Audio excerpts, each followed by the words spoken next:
Very delicious. But I never had sweet potato porridge before. Are you using metal spoon on that pot?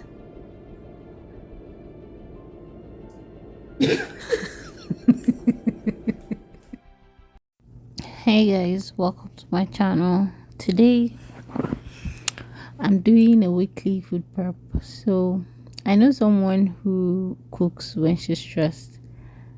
Like she'll actually be very stressed and then she'll distress by cooking. Amazing, right? Well, I on the other hand, I cook occasionally. I cook when I'm in the mood. So like I have to be in the mood to want to cook. And I don't know how often this happens, but yeah. This week I'm making porridge, sweet potato, rice and beans. I decided to grill fish. If you grew up in Nigeria, you know this thing that I'm doing. So there's like smoked fish that we buy from the market. So I decided to do it at home because I wanted that flavor in the food that I was cooking.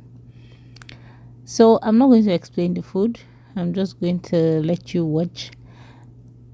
I'm going to tell you, I'm going to narrate a book that I have recently read to you, and I feel like it's a very important literature, and a lot of people who have read it, a lot of people in the literary field, people who are interested in books,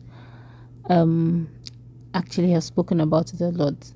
So with no further ado, I'm just going to paraphrase. It's like a summary of the book, so I'm going to tell you the book like a gist, right? This book is called Purple Hibiscus, and it is by the one and only President Chimamanda Ngozi Adichie. And it's actually an old book. I noticed on Twitter that a lot of people who have read it like a long time ago. Well, I'm a late bloomer, or I'm a late adopter. I just read the book this year.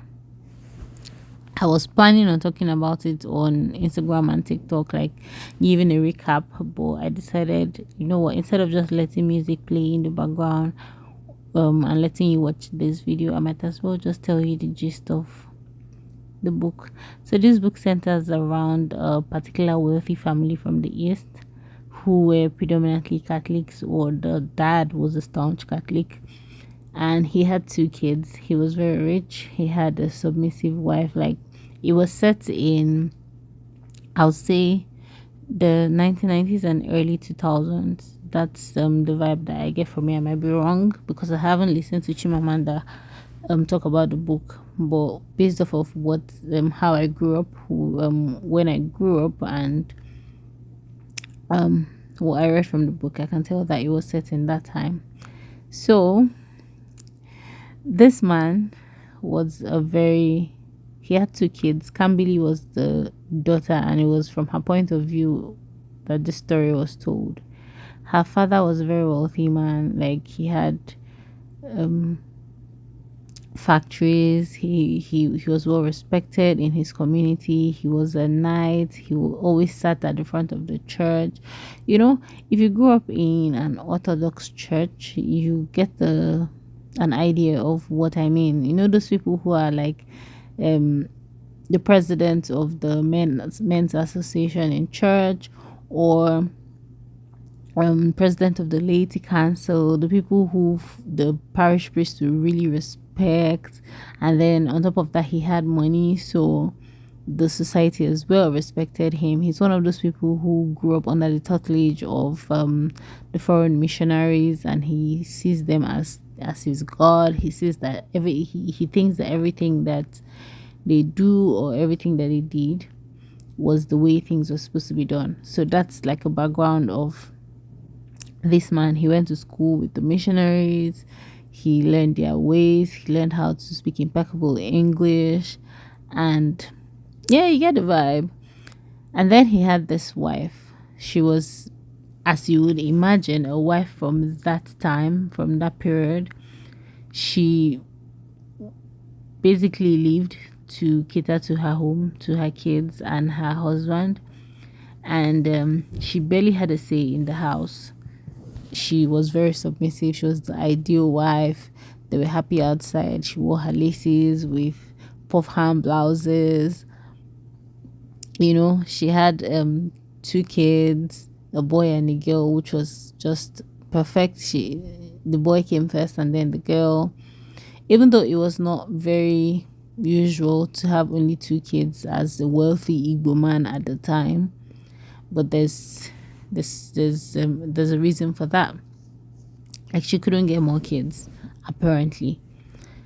If you've read this book, please don't judge me too much if I don't get the exact details, because I read the book just once and I'm just summarizing. I'm just speaking off of my head. But yeah, that's the background of it. Now, this man was the kind of father that never allowed his children mix up with other people. As a matter of fact, he had a sister and his dad was still alive. But his relationship with his dad was very questionable. It was as you would assume. He had money, but he was staunch Catholic and he believed in God. He believed in going to church. He believed in receiving communion. He believed, back in the day, I'm sure even now there are still parents that are like that if you did not go for communion, I'm Catholic, so I know what I'm saying. During communion, your parents will be looking out for you, because everybody goes for communion in lines. And we grew up understanding from catechism and from like the preaching in church that you have to be in a state of grace. You have to be, which ultimately means that you have to be without sin, even though you cannot absolutely be without sin because you're human, but you have to be in a state of grace for you to go for communion.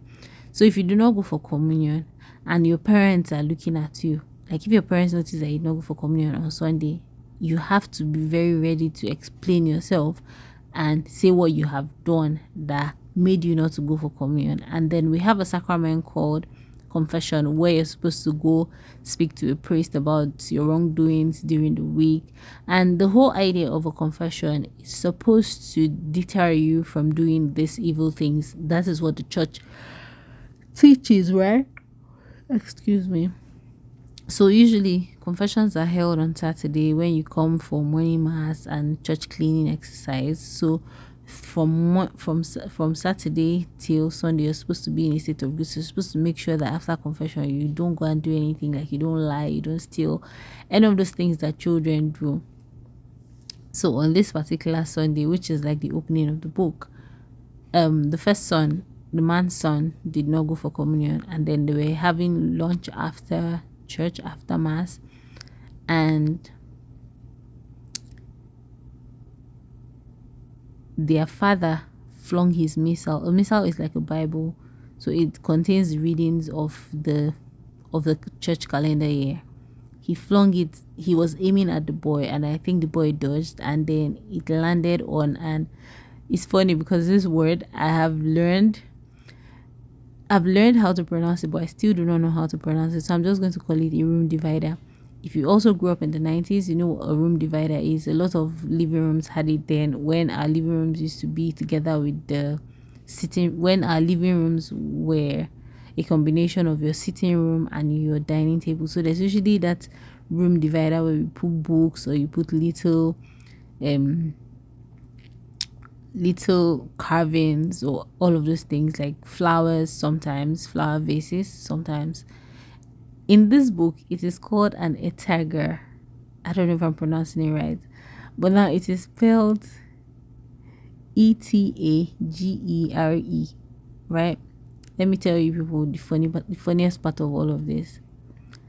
When I read the book, I didn't try to pronounce it. I pronounced it in my head, obviously, because I was reading the book internally. I pronounced it in my head as etager, something like that, because it has some phonetics on an alphabet. So I just assumed for some reason that it was an Igbo word. Come to find out, and then I had it in my mind that I was going to look it up. One of the first things that I always download on a new phone, or like one app that I've always had on all my devices since I started having devices, is a dictionary. I've always been interested in improving my English, right? It's something that I picked up since when I was a child. I used to read dictionaries and stuff. So every time that I hear a word or I see a word that I'm not familiar with, it's easy. I could be talking to you and you can say something to me and I do not know what it means, and I would simply just go to my dictionary on my phone and figure it out, right? So I get a better context or understanding of what you're trying to say. For some reason, just because I thought that word, like I knew from the usage in the book, I knew what it meant. I knew that it was like a table or a room divider where those things were kept.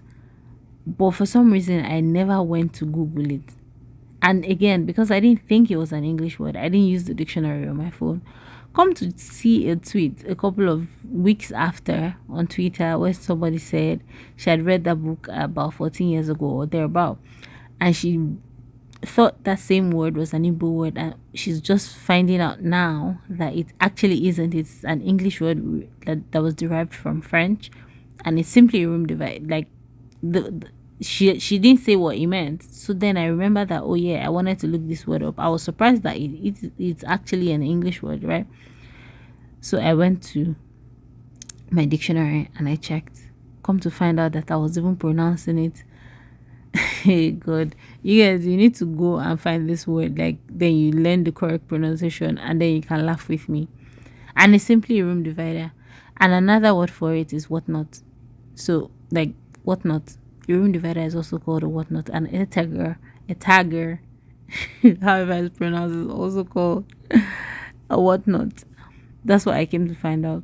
So that aside, so their father flung that his missile on that thing and scattered and shattered the whole table because the son did not go for communion. When he asked the guy that, why did you not go for communion, the guy said he doesn't like it makes his mouth sour. And if you've ever received communion, because again you're supposed to be in a state of grace, like 1 hour before mass you're not supposed to eat, so you're supposed to fast towards receiving communion, right? So that means you would not eat, because if mass is at 8 o'clock, there's no way you're going to wake up, do your morning functions, have your bag, get ready for church, eat food, and then get to church before 8 o'clock. So he didn't eat. He said, so you would definitely not eat in the morning before going for mass. That's how the boy now told his father that, like, the boy was beginning to grow wings, like he was reaching adolescence, and then he was beginning to stand up to his father. He now told his father that it makes his mouth sour. That's why the guy flung that thing at him.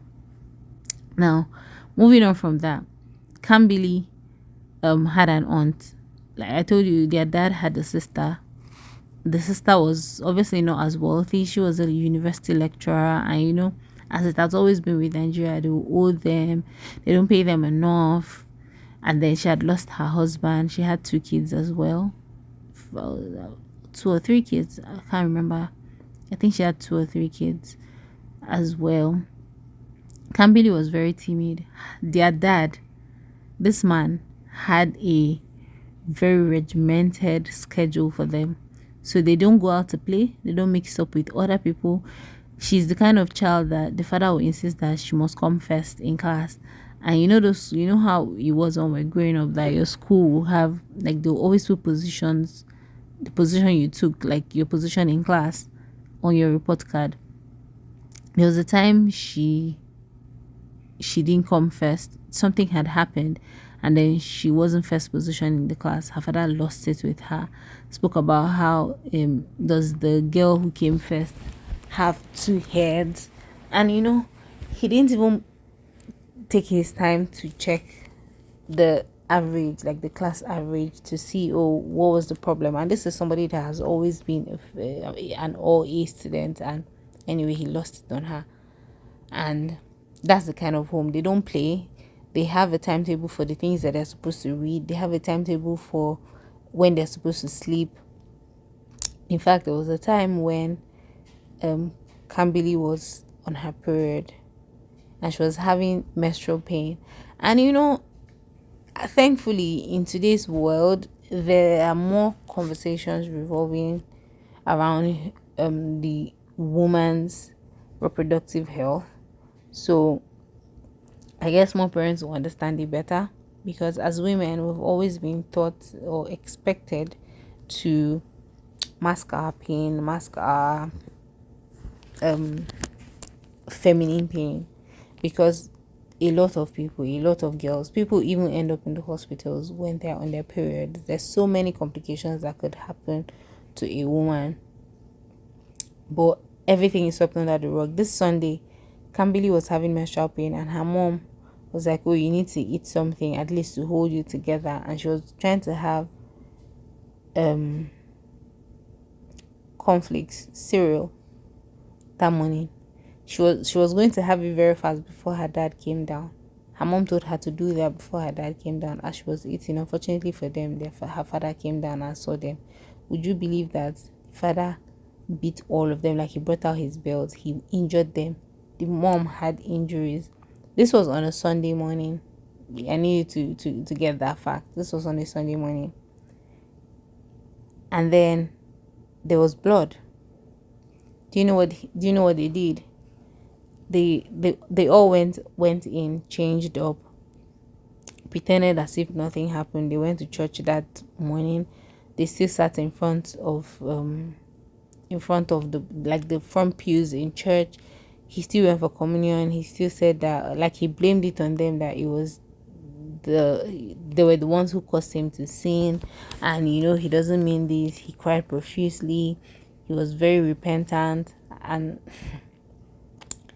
which makes you wonder that the kinds of people who are always at the forefront of church activities, at the realm of church affairs, most of the time have very questionable characters, because this is a man that was held in such high esteem, whereas he was constantly abusing his family, specifically his wife. As a matter of fact, she had a miscarriage. Not one. She had miscarriages because he beat her. And meanwhile, the people outside were thinking that, and were encouraging the man that he needed to take another wife, because a man of his wealth and stature, whatever the word is, in the society, is not supposed to have only two kids. Like, he's too wealthy to have only two kids. And little did they know that this man has been abusing his wife at home. Anyway, they go to church, and that's that. Now, to the relationship with his dad. His dad was a traditional worshiper. He didn't believe in church. And so, because Camberly's dad thought that he was the epitome of righteousness, he thought that everything that he did was perfect. Nothing was ever wrong. Even when he's beating his wife, when he's abusing his children, it was all standard. He was doing it out of love for them. Even when he did all of that, he thought he was the blueprint for salvation. He refused to speak to his dad. He never went to his father's house. As a matter of fact, his father was living in abject poverty, just a couple of blocks down the road in the village from where his own mansion stood. He never visited his father. He never allowed his father to visit his home, because he said his father was a pagan. His father worships pagan gods, and have refused to come to church. He gave every Christmas, they will go home, as is customary with most Igbo families. They'll go home. Then he would tell his driver to take his kids to his dad's hut, and it was very limited time. He would want them not to eat anything. And this man was getting old. He was getting blind on one eye. The usual. And Camberly's dad still refused to speak with his dad. His sister came at Christmas as well, and decided and persuaded him to allow her take the kids out, that they don't know their cousins, and it's not nice, that they have to mix up some more. They have to spend time together so they get to know themselves. And eventually he succumbed to the request, and Camberly and her brother went to stay with her aunt. They had a reverend father in her aunt's place, and the reverend father was friends with the family. Like, her aunt, he usually came to the house occasionally. He was a jovial priest. Again, if you're Catholic or if you go to an Orthodox church, you understand what I mean. Like, we usually would hold our priest in such high esteem. I, for one, if a priest is coming to my house, my mother is always like all over the place. She makes like the best meals. She can kill the fattest chicken that we have in the yard for the priest. We always held priests and the religious in high esteem. So there was this priest that her auntie was close with that usually came to the house to take to spend time with them. Camberly now grew fond of him. He also grew fond of her. I think that the relationship was a bit improper at some point because he grew very fond of her. She, again, the book was written from her own point of view. So some people's argument is that he was perverted. He was too close to her for comfort. He took her to the salon to make her hair. There was a time when he touched her, like touched her face. He was close to her.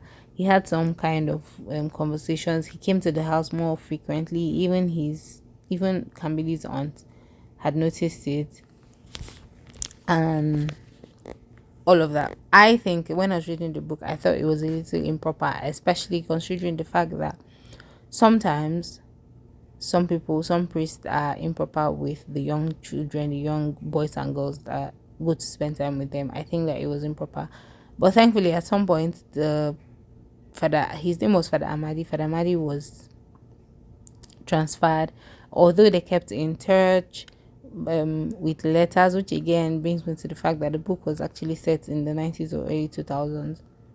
So they kept in touch, writing letters to themselves, and that about Kambili and Father Amadi. Now there was a day when Kambili's dad beat Kambili's mom, and Kambili's mom ran away from the house eventually, and she suffered a miscarriage. I think that was the last straw for her. So she was pregnant, and at the time she hadn't told her husband, she hadn't told Kambili's dad that she was pregnant, and I don't remember exactly what happened, but he beat her and she lost the pregnancy. I think that struck a chord for her. So she packed her things and she went to stay with her sister-in-law, Kambili's aunt. And the sister-in-law told her that, oh yeah, she could remain with them. She didn't have to go back, that the kids are not as little anymore. And the kids, this thing where women in abusive homes always say, oh, they're staying because of the kids. I beg you, if you're listening to this right now, those kids will be fine. You are better off out of that house and alive and safe for them than you are staying in the house and suffering everything that you go through, because these children see it. And something that I've come to understand is the fact that there are two kinds of people. There are people who see their parents or see their dad being abusive, and then they say to themselves, oh, I'm never ever going to do this. I'm never going to be like my father. I'm going to be a better man. I'm going to be a better dad. I'm going to be a better husband. Right? And then there's the other group of people who would grow up in that kind of environment, and then they will end up saying, oh yeah, I cannot wait to do this. Like, they become the exact monsters that their parents were. Anyway, she stayed for a bit. The man threatened that he was going to come carry her, and that blah blah blah blah blah. Eventually the woman went back to the house with the kids also came back to the house. Her sister-in-law had persuaded her that, oh, the kids could go to boarding house, so then she doesn't really have to go back to the house, so they'll spend limited time at home and everybody will be fine, and she should just leave her brother. She didn't she eventually went back home. It's not usually easy from statistics for abusive people to just up and leave their abusive homes and partners, but that was that. So Camille and her brother went to stay with their aunt at some time. There's this place called Alpe. Alpe is in Benue State, and Catholics in the region had believed that there was an apparition of Our Lady, the Blessed Virgin Mary, there. So that was the excuse that Camille's aunt had given to her father to allow her take the kids, to allow them spend time with her. She said she was going to take them to Alpe. They could go visit the apparition, and again they could go visit the site of the apparition. Again, you have to remember that Camille's dad did not believe in anything Nigerian or African. Like, he was very is it Eurocentric? That should be the word. Because he grew up under missionaries, he thought that they were the ultimate. So he didn't believe that there was actually an apparition in Alpe like in Nigeria. He didn't believe that we're worthy of it. But it took some convincing for him to allow his kids go stay with his aunt and to see in hopes that they were going to go to Benue State, they were going to go to Alpe at the place to see the site of apparition. So Kambili and her brother went there. Now their granddad, remember that the father did not used to allow them to see or to spend too much time with their granddad.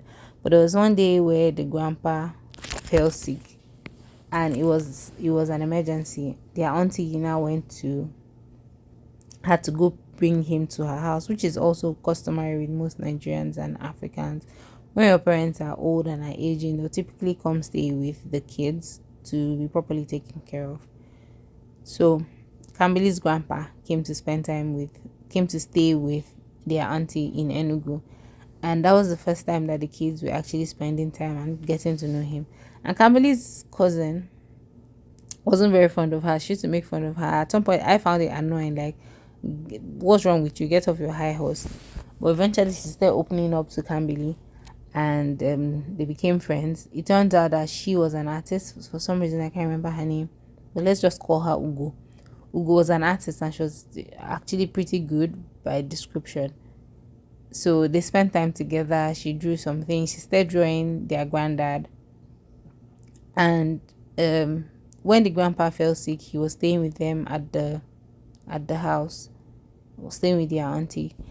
And well, to cut the long story short, the grandpa eventually died, and their dad still did not think that it was anything. Like, his anger was the fact that his sister let his children live under the same roof with pagan. He didn't care about the fact that he had just lost his dad. I'm trying to understand what kind of cold heart he had. And the truth of the matter is that he thought he was fighting for God. Like, he was angry at his dad that his dad refused to convert to Christianity and Catholicism from his pagan worship.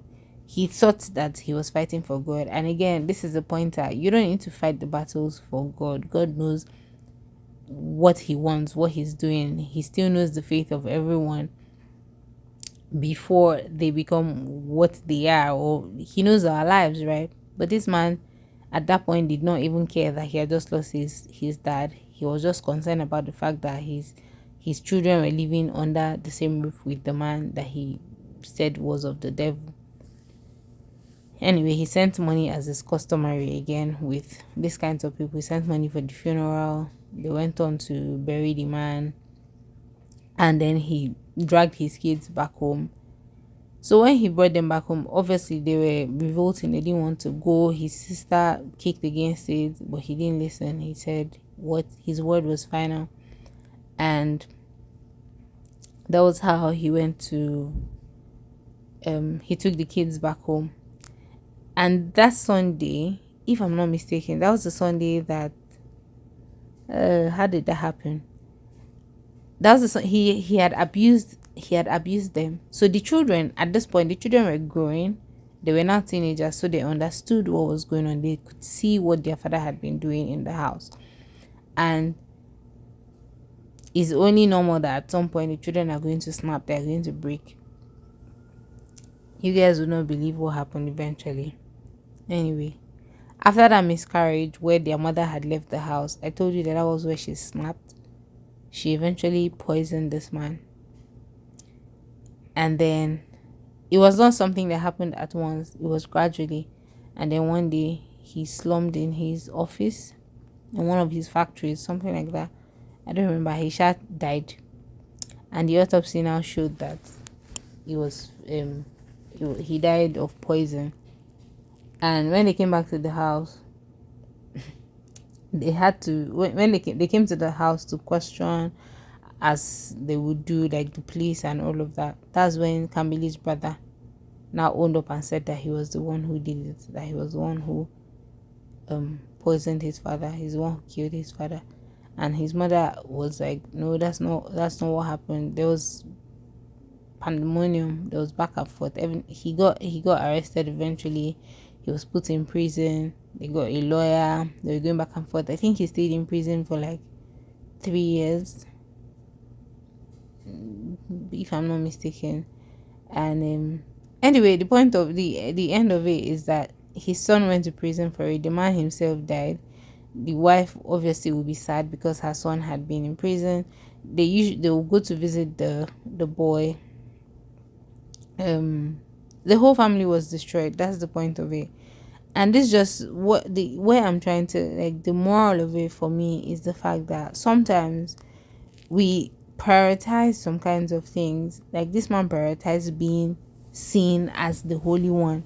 He prioritized the things that he had learned, the performative things. He was performative, so he thought that everything that he learned from the white man was ideal, and at the end of the day he destroyed his family. He didn't think that anything else was important. He abused his wife, and then he blamed her for it. There are a lot of families that are actually like that. You think that, oh, this man is the epitome of righteousness, this man is the hallmark of it all. There's nothing evil that this person does. The person is at the forefront of church. This person does all the things like right. The person gives offering in church. The person is always giving the largest donations in church. The person is a philanthropist. They are giving out scholarships, helping people, and doing all or whatnot. But behind closed doors, this person's family is suffering. They're abusing their wives at home and blaming the wives for making them abuse them. They're abusing their kids because those children grew up in dysfunctional home, and look how they ended up. And his son was also a straight A student, but look where he ended up in prison. He himself, he didn't have yeah, he didn't end well because he died miserably. He died without feeling love or anything in his heart for his family. Imagine that you think that, oh, you're doing such a good thing, so much so that you abandon your dying father. I mean, at some point you have to get to a point where you live and let other people live. Like, take your beliefs. Yes, what you're doing is right. Yes, you have to believe in God, you have to believe in church, you have to go to church, but it's not up to the point where you have to punish the people that are around you because they believe something a little different from what you believe. Anyway, if you read Purple Hibiscus by Chimamanda Ngozi Adichie and you're watching this video, drop your thoughts in the comment section. Drop what you think about the book. I think that I'll give the book a second read. It's absolutely worth it. And oh, one thing that I love so much about Chimamanda is the fact that she always mentions, like, her descriptions are so real. I could visualize everything, like everything that's written in that book, the flowers, the description. I also grew up in a university environment, like in a university staff quarters. I was born there, so I could visualize what it is that she was saying in the book, and it made me very nostalgic. It made me actually see these things. And if you haven't read the book, you should read it. I think there definitely should be an audio version, so if you just want to give it a listen, you could find that as well. And let me know your thoughts. Let me know what you really think about the book. I really liked it. I have read Americana, but I'm not sure that I've finished it. I read it a long time ago, but I'm not sure that I finished it. I read half of A Yellow Sun. I saw the movie as well, but I've been looking for where I can see it again because I need a refresher. I need to watch that film again. So if you know where I can see the film as of today, let me know. And most recently, obviously, I read Dream Count, and it's very relatable as well. Chimamanda makes me want to go back to writing. So, fun fact: when I was in primary school, I used to make these notebooks into notepads and write stories. I don't know if any of my siblings remembers. I used to write stories then, and I graduated. I'm one of those people that always has a diary.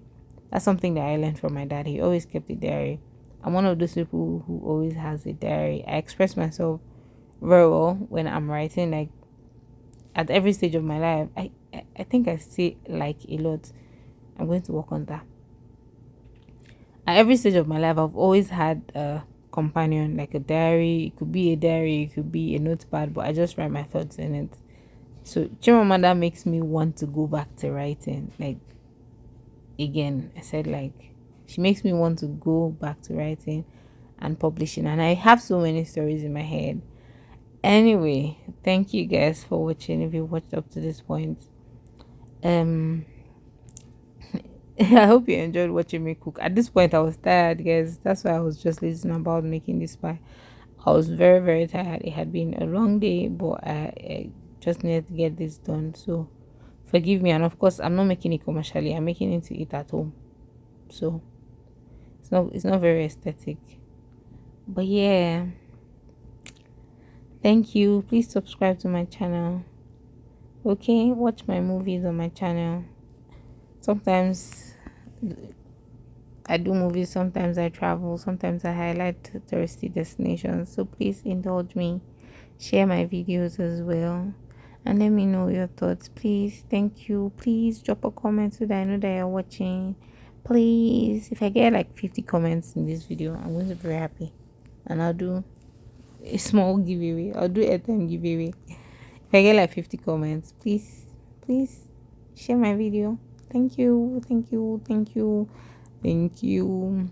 If you want me to sing, I'm going to sing for you so you can watch my video. So you can drop a comment. So you can watch other videos. You can recommend my channel to people. And thinking about it, sometimes I sit down and I watch my old videos and I'm all smiles. I don't know if you guys are so interested in watching my videos, but I watch my own videos with myself and I'm always smiling. I'm always happy. It takes me back to the time when I made the video. Sometimes when I travel, when I do my vlogs, like my travel vlogs, and I go back to watch them, I'm always like, oh my god, this is what happened then. And it makes me really happy. Yeah, I'm just babbling. See you guys soon. Bye.